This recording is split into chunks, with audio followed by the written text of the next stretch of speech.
जहर है और कुछ नहीं है। पर इस जहर में भी आप सेलेक्टिव राजनीति करते हैं क्या? महाराष्ट्र में 288 में से 14 उम्मीदवार आप उतार रहे हैं, 5%, उससे भी थोड़ा कम।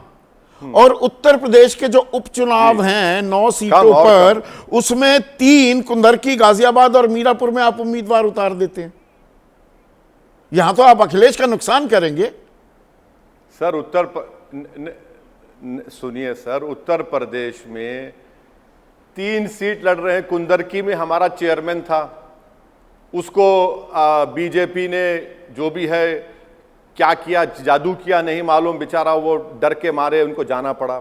हम कुंदरकी लड़े, वहां पर उपचुनाव है। अच्छा हम अलायंस क्यों नहीं करता हमसे? हम क्यों नहीं हुई? मैं ये उसी सवाल पर आने वाला था। आप तो अलायंस ही नहीं, अखिलेश और आपकी बातचीत नहीं हुई, आप अलायंस नहीं कर सकते। इंडिया गठबंधन में क्यों नहीं आते हैं आप? जब आप कह रहे हैं किसी भी कीमत पर, हर कीमत पर, बल्कि किसी भी नहीं, आप बीजेपी को हराना चाहते हैं, तो इंडिया गठबंधन का हिस्सा क्यों नहीं बनते?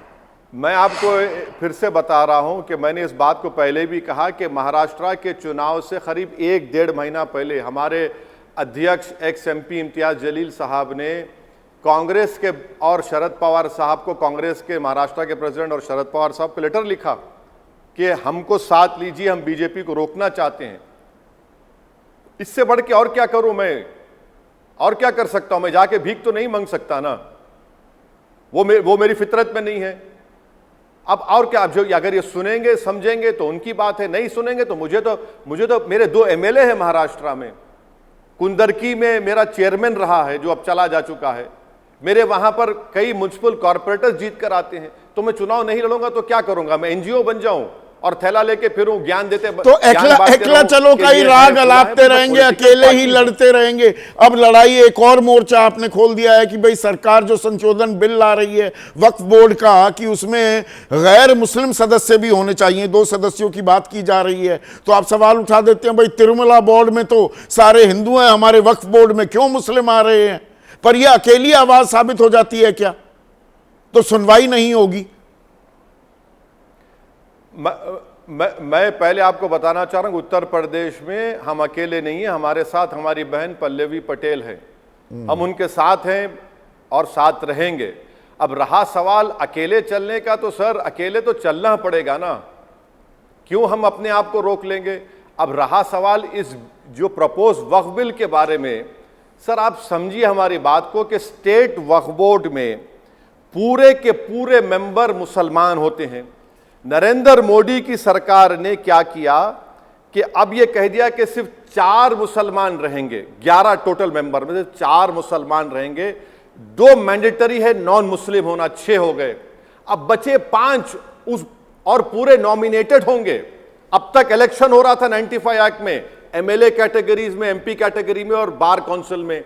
नरेंद्र मोदी के बिल कह रहा है कि अब इसको वो कर देंगे नॉमिनेटेड। तो यानी 11 में से तो पूरे बीजेपी 7 के 7 नॉन मुस्लिम हो जाएंगे। सेंट्रल वक्फ काउंसिल में 1 यूनियन मिनिस्टर एक्स ऑफिशियो होंगे, उसमें से आप कह रहे हैं कि 4 मुसलमान होंगे, 2 तो मैंडेटरी नॉन मुस्लिम है, बाकी आप नॉमिनेट कर देंगे, यानी आप नॉन मुस्लिम को नॉमिनेट कर देंगे। और तरफे तमाशा यह है कि आप देख लीजिए Uttar Pradesh Hindu religious institution act, Uttar Pradesh Kashi Vishwanath temple act, Kerala Hindu places of worship act, Karnataka charitable endowment act, Tamil Nadu का एक्ट, आंध्रा का एक्ट, तेलंगाना का, उड़ीसा का। यहां पर तो कमिश्नर से लेकर असिस्टेंट कमिश्नर तक हिंदू रहना चाहिए, ट्रस्टीज हिंदू रहना चाहिए। अगर वो हिंदू मजहब को छोड़ देता है तो उसको निकाल दिया जाएगा। तो आंध्र प्रदेश में तिरुमला तिरुपति देवस्थानम हमारे हिंदू भाइयों की एक बहुत बड़ा वो उनके लिए मरकज है। वहां के न्यूली अपॉइंटेड चेयरमैन कहते हैं कि एम्प्लॉइज भी हिंदू होने चाहिए। ट्रस्टीज मेंबर्स तो 24 हैं जो पूरे हिंदू हैं। तो आप ये कहना चाह रहे हैं जो हिंदू धार्मिक स्थान है वहां पर हिंदू हो, जो मुस्लिम जहां पर जगह है वहां पर मुसलमान होने चाहिए, आप ये कह रहे हैं? दखल अंदाजी ना हो, हिंदू वहां पर हिंदू कर्मचारी हैं तो ठीक है, यहां पर मुसलमान होने चाहिए। मेरा बोलना यह है कि आर्टिकल 26 भारत के संविधान में freedom to manage religious affairs of every religious denomination को देता है। 26 का ए पढ़ लीजिए, right to establish and maintain institution for religious charitable purpose. B देख लीजिए, manage is own affairs in matters of religion. C देख लीजिए, डी देख लीजिए, to administer such property according to law.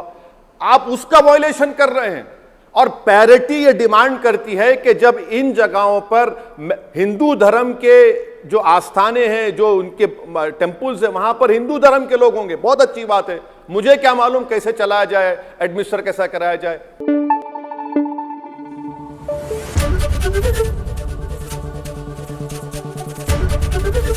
ABP news आपको रखे आगे।